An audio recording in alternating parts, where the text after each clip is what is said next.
Hello everyone and welcome back.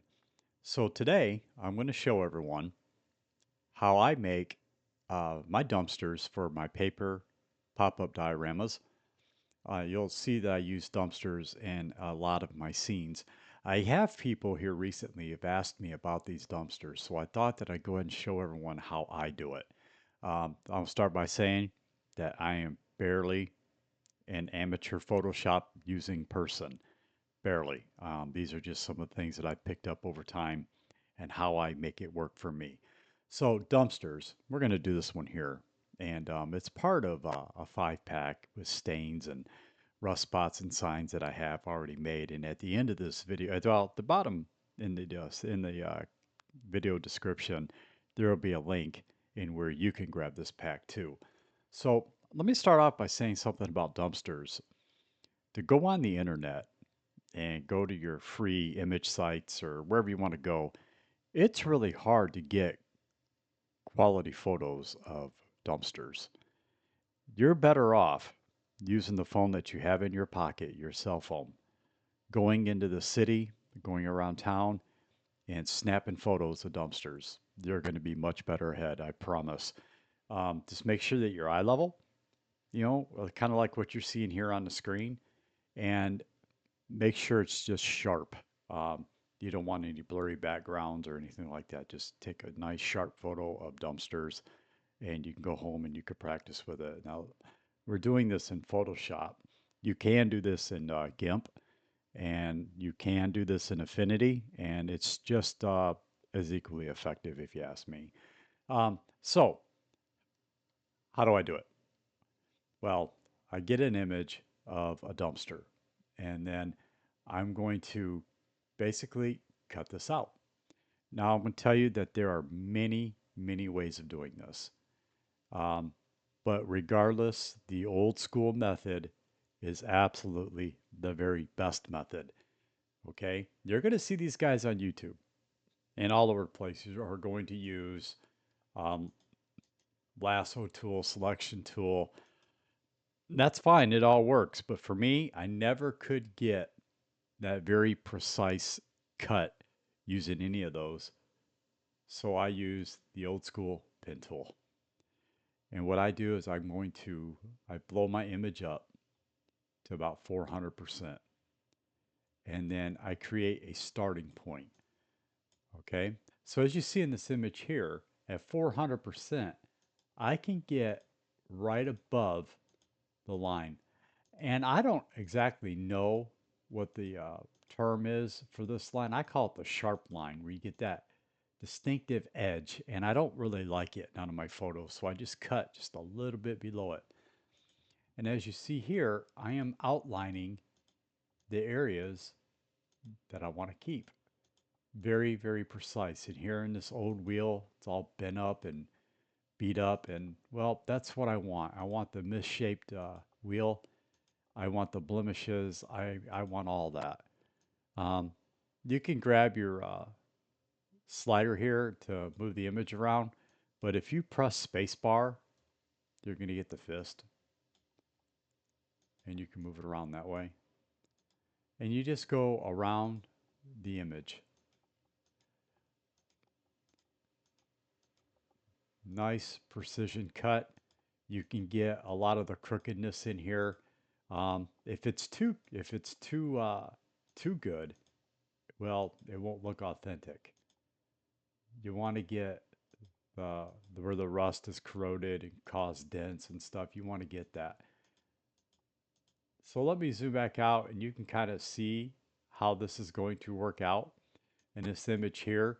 It's pretty straightforward. We're going to get up here. We're going to get into the bags. You would want to cut straight across. And I'm going to speed up this video. And I am just going to cut this whole thing out. And I'm going to show you what we're left with. Okay? All right, so I'll be back in just a moment.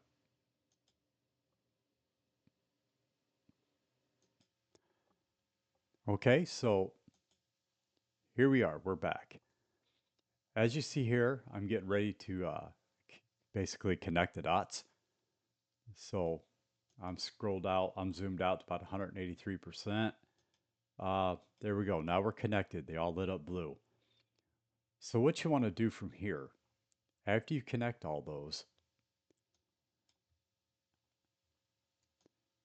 is you want to right click, make selection. Your feathering radius you want to be 0. New selection. 0 means perfectly sharp. Hit OK. Now from here, you're going to use Control J. And that is going to give you your cutout. It's going to create a layer. Export that layer immediately so you save it and don't lose any of your work. Export it to PNG. Transparency, you can name it whatever. We're just going to name it 45, and at 445 is going to go to the desktop. We just want it to be saved. There. Now we haven't lost any of our work. We can go ahead and delete this background now.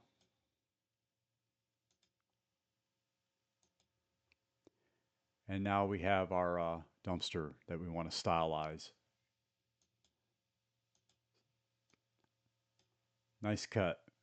Damaged wheels, everything's sharp, everything, you know, the ruggedness of the rust. So from here we want to, just like I said, stylize it. So you can find signs all over the place. And there's like dumpster.com, Republic, and Waste Management. We're going to build this one here with Republic. So there's some signs. We're going to slide the sign over here right off the bat. Let's go ahead and we will scale it down, crop it to where, and put it to where we want it. That's pretty cool. All right, so we got our sign for the dumpster in here. And we're going to blend it into the dumpster to give it that old rugged look. So with the layer selected, which would be the sign, go to your FX and go to blending options.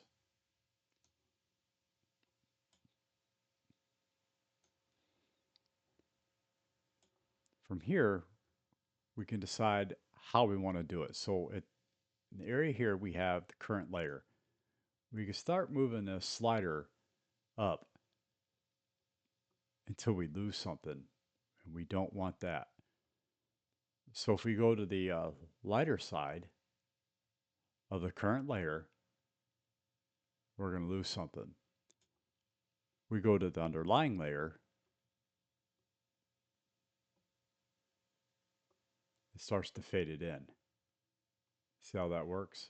The rust is coming through, and that's okay. That's exactly what we want. Now we've got this older looking dumpster. The sign is, blended into the rust, and we have a lighter layer that we can go as well, and you can see how it's blending it in.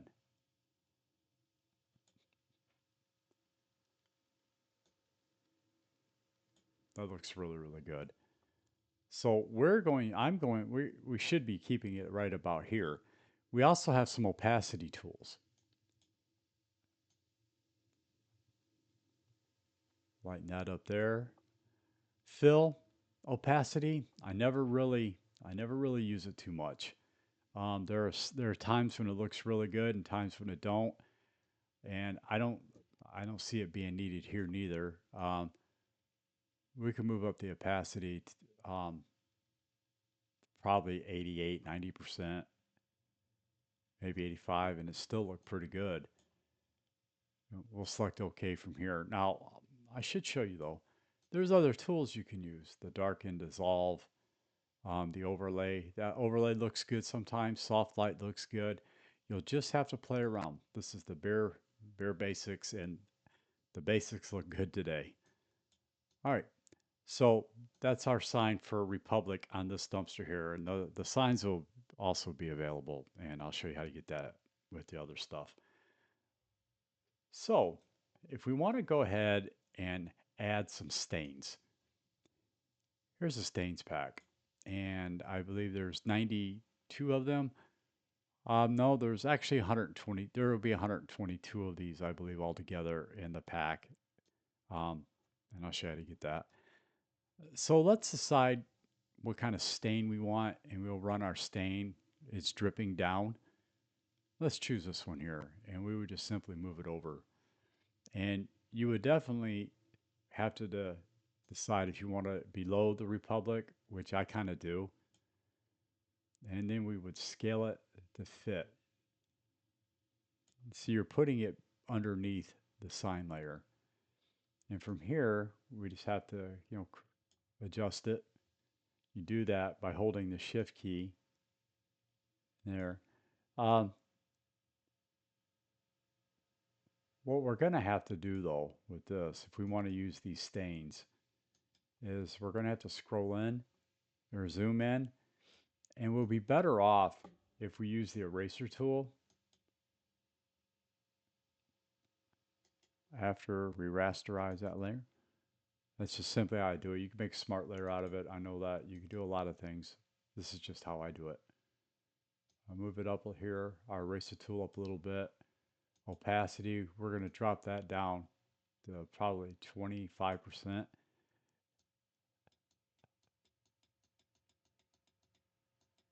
Let's go right across the top. We'll knock down some of that brightness and stuff, and we can get into it here a little bit.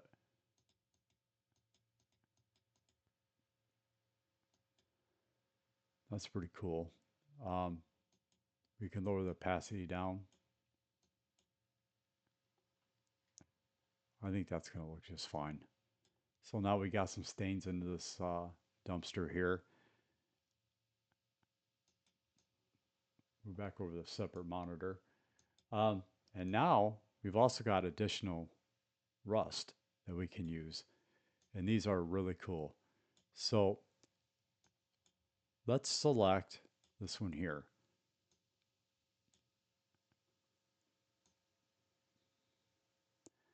And we'll have to decide how we want to do this one. So I'm going to just shrink it down all areas.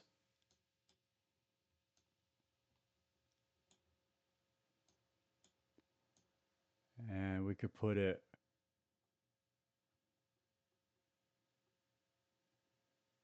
I think that about right there looks pretty good.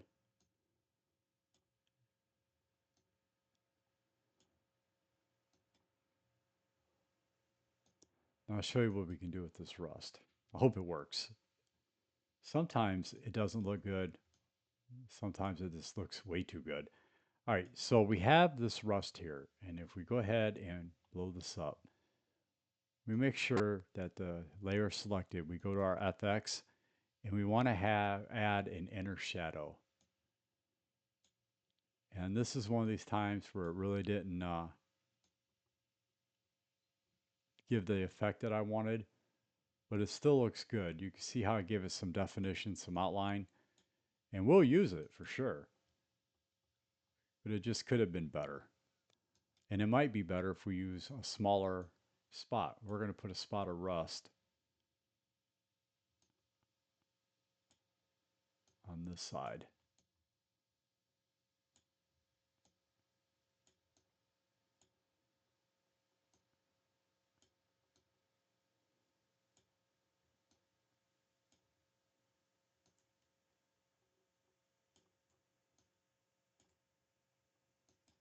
Now let's go ahead and get into this.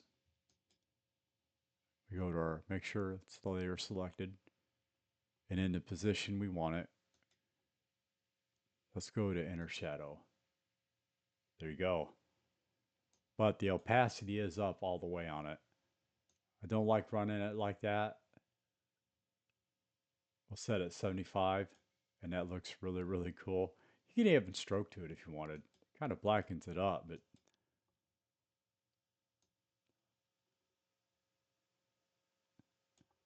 what do you think? Stroke? No stroke. We'll go no stroke.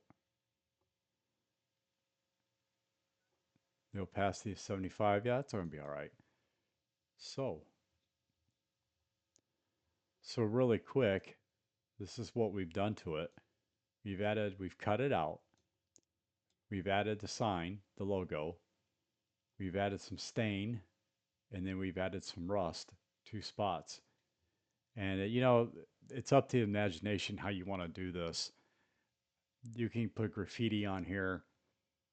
You can cut straight across here and remove these trash bags. Add your own bags and just kind of, erase the excess out. You can take this entire dumpster if you choose that layer 1, which we're going to name it is main. And we can add a drop shadow to it. And you'll definitely want to add a drop shadow when you go to put it on insert it into your diorama. Absolutely. And you can adjust the spread however you want to do it. But definitely a drop shadow is what you're going to want when you get ready to place it. Okay, so that's that. And that is very typical on how you want to build these dumpsters. You can take it, but you can save it however you want. Um, export it as a PNG so you get the transparent background. And this is dumpster Indianapolis 12. From here, if you open this up, you can take it to whatever editor. You got to be careful that you don't want to edit these like you would a full-blown photo. You just want to make some very minor adjustments. You might want to get rid of this blue haze, this blue tint, these bright spots and stuff. You might want to get rid of that, but you don't really want to do a lot of editing because when you build your diorama, your paper backdrop, if they're your wall, whatever you're going to do with these, you're going to edit that, and then you're going to take your photo. This is all for diecast photography, so I'm going to take my photo and then I'm going to edit it. So you don't want a situation where you're actually doing a lot of, you're going to edit it 3 times. Okay, so that's that. Now, these packs with the stains, the rust, and I have 5 dumpsters that I have cut out, and I'll show you exactly where to get them. The link will be in the description of the video, and it's going to be at my Gum Road, and it's only $2. And there's 120 rust stains, 122 grungy stains, and you simply check out, and it's going to be four downloads, and it'll show you. It's a lot like Etsy. You just download all 4 zip files, and everything will be in here. Now I will tell you that you might find some doubles of the rust and the stains. And yeah, I'm sorry about that. I've been using these packs for a long, long time, and renaming and moving around and stuff. Um, my next video, I'm going to show you how to do and make brick walls, kind of like these. I'm going to show you how to make these, and it's very, very easy. There's that one, and there's that one. And it's just really, really easy to make. All right, that's going to do it for me. I always appreciate all of the support. Thank you for watching. Please subscribe. In the description of the video will be links to the equipment that I like to use in my little humble studio. Thank you for watching.